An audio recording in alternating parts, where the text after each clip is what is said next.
O senhor e senhora Dursley, da Rua dos Alfeneiros, número 4, se orgulhavam de dizer que eram perfeitamente normais. Muito bem, obrigado. Eram as últimas pessoas no mundo que se esperaria que se metessem em alguma coisa estranha ou misteriosa, porque simplesmente não compactuavam com esse tipo de bobagem. O senhor Dursley era diretor de uma firma chamada Grants, que fazia perfurações. Era um homem alto e corpulento, quase sem pescoço, embora tivesse enormes bigodes. A senhora Dursley era magra e loura e tinha um pescoço quase 2 vezes mais comprido que o normal, o que era muito útil porque ela passava grande parte do tempo espichando por cima da cerca do jardim para espiar os vizinhos. Os Dursley tinham um filhinho chamado o Duda. Em sua opinião, não havia garoto melhor em nenhum lugar do mundo.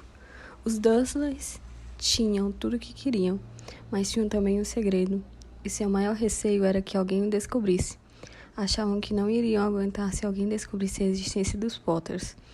A senhora Potter era irmã da senhora Dursley, mas não se viam havia muitos anos. Na realidade, a senhora Dursley fingia que não tinha uma irmã, porque esta e o marido emprestável eram o que havia de menos parecido possível com os Dursley. Eles estremeciam só de pensar que os vizinhos iriam dizer se os Potter aparecessem na rua.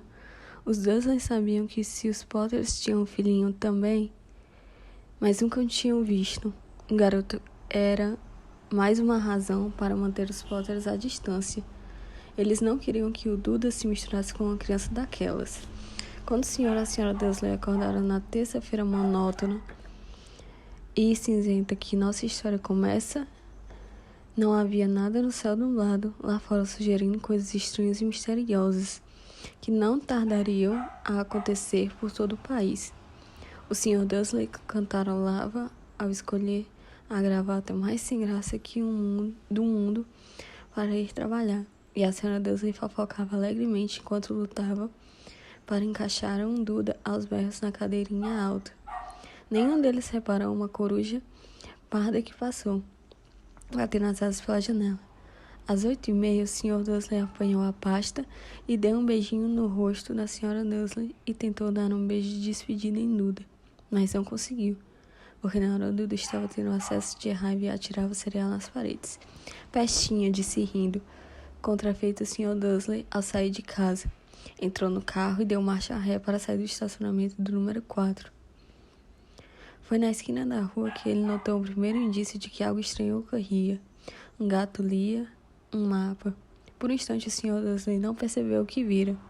Em seguida, virou rapidamente a cabeça para dar uma segunda olhada. Havia um gato de listras amarelas sentado na esquina da Rua dos Alfeneiros, mas não havia nenhum mapa à vista. Em que estaria pensando naquela hora? Devia ter sido um efeito da luz. Ele piscou e arregalou os olhos para o gato. O gato o encarou, enquanto virava a esquina e subia a rua. Espiou o gato pelo espelho do retrovisor. Ele agora estava lendo a placa que dizia Rua dos Alfeneiros. Não estava olhando a placa. Gatos não podiam ler mapas nem placas. O senhor Dursley sacudiu a cabeça e tirou o gato do pensamento.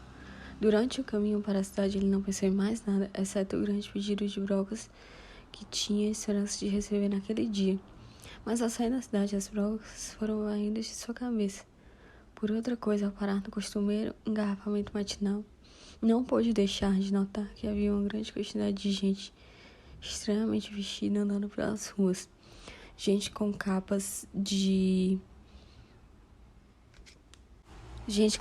largas. O senhor Dursley não tolerava gente que andava com roupas ridículas, os trapos que se viam nos jovens. Imaginou que aquilo fosse uma nova moda idiota. Tamborilou os dedos no volante e seu olhar recaiu em um grupinho de excêntricos parados bem perto dele. Cochichavam excitados. O senhor Dursley se irritou ao ver que algum deles eram jovens. Ora, aquele homem devia ser mais velho que ele e usava uma capa verde esmeralda. Que petulância! Mas então ocorreu ao senhor Dursley que se tratava provavelmente de alguma promoção boa. As pessoas estavam obviamente arrecadando alguma coisa. Devia ser isto. O tráfego avançou alguns minutos e depois o senhor Dursley chegou ao estacionamento da Grunz, o pensamento de volta às brocas. O Sr. Dursley sempre sentava de costas para a parede em seu escritório no 9º andar. Se não o fizesse, talvez tivesse achado mais difícil concentrar em brocas aquela manhã. Ele não viu as corujas voavam velozes em plena luz do dia, embora as pessoas na rua se vissem. Elas apontavam e se espantavam enquanto coruja atrás de coruja passava no alto. A maioria jamais vira uma coruja mesmo à noite. O Sr. Dursley, porém, teve uma manhã perfeitamente normal, sem corujas. Gritou com 5 pessoas diferentes, deu vários telefonemas importantes e gritou mais um pouco. Estava de excelente humor até a hora do almoço, quando pensou em esticar as pernas e atravessar a rua para comprar um pãozinho doce na padaria de frente. Esquecera completamente das pessoas de capas até passar por um grupo próximo à padaria. Olhou-se com raiva ao passar. Não sabia o porquê, mas elas o deixavam nervoso. Essas cochichavam agitadas também, mas ele não viu nenhuma latinha de coleta. Foi ao passar por elas na volta, levando uma grande rosca açucarada em um saco, que um entre ouviu algumas palavras que diziam: "Os Potter, é verdade, foi o que eu vi. É os filhos deles, Harry." O Sr. Dursley parou de repente, o medo invadiu. Virou a cabeça para olhar as pessoas que cochichavam, como se quisesse dizer alguma coisa, mas pensou melhor. Atravessou a rua depressa, correu para o escritório e disse rispidamente à secretária que não me incomodasse. Agarrou o telefone e quase terminara de discar o número de casa, quando mudou de ideia. Pôs o fone no gancho e alisou os bigodes, pensando, não estava agindo como um idiota. Potter não era um nome tão fora do comum. Tinha certeza de que havia muita gente chamada Potter com um filho chamado Harry. Pensando bem, nem sequer tinha certeza de que o sobrinho tivesse o nome de Harry. Jamais vira um menino. Talvez fosse Ernesto ou Eduardo. Não tinha sentido preocupar a senhora Dursley. Ela sempre fora tão perturbada. A simples menção da irmã não a culpava.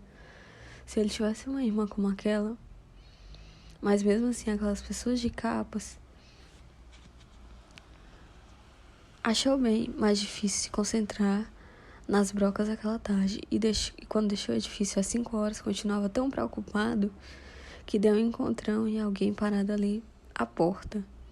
"Desculpe", murmurou quando o velhinho cambaleou e quase caiu. Levou alguns segundos até o Sr. Dursley perceber que o homem estava usando uma capa roxa. Não parecia nada aborrecido por ter sido quase jogado ao chão. Ao contrário, seu rosto se abriu em um largo sorriso e ele disse numa voz esganiçada que fez os passantes olharem: "Não preciso pedir desculpas, caro senhor, porque nada poderia me aborrecer hoje. Alegre-se, porque você sabe quem finalmente foi-se embora. Até trouxas como o senhor deviam estar comemorando um dia tão feliz." E o velho abraçou o Sr. Dursley pela cintura e o afastou. O Sr. Dursley ficou pregado no chão, fora abraçado por um completo estranho e também achava que fora chamada de trouxa. O que quer que isso quisesse dizer? Estava abalado. Correu para o carro e partiu para casa, esperando que estivesse imaginando coisas que nunca esperava que fizesse, porque não aprovava a imaginação. Quando entrou no estacionamento do número 4, a primeira coisa que viu, e isso não melhorou seu estado de espírito, foi o gato listrado que notara aquela manhã. Agora ele estava sentado no muro do jardim. Tinha certeza de que eram mesmo as marcas em volta dos olhos. Eram as mesmas. "Chispa", disse o Sr. Dursley em voz alta. O gato não se mexeu, apenas lançou-se um olhar severo. "Será que isto era um comportamento normal para um gato?" pensou o Sr. Dursley. Continuava decidido a não comentar nada com a esposa. A senhora Dursley tivera um dia normal e agradável. Contou-lhe durante o jantar os problemas da senhora do lado com a filha, e ainda que Duda aprendera uma palavra nova. Nunca. O Sr. Dursley tentou agir normalmente, depois que Duda foi se deitar. Ele chegou à sala em tempo de ouvir o último noticiário noturno.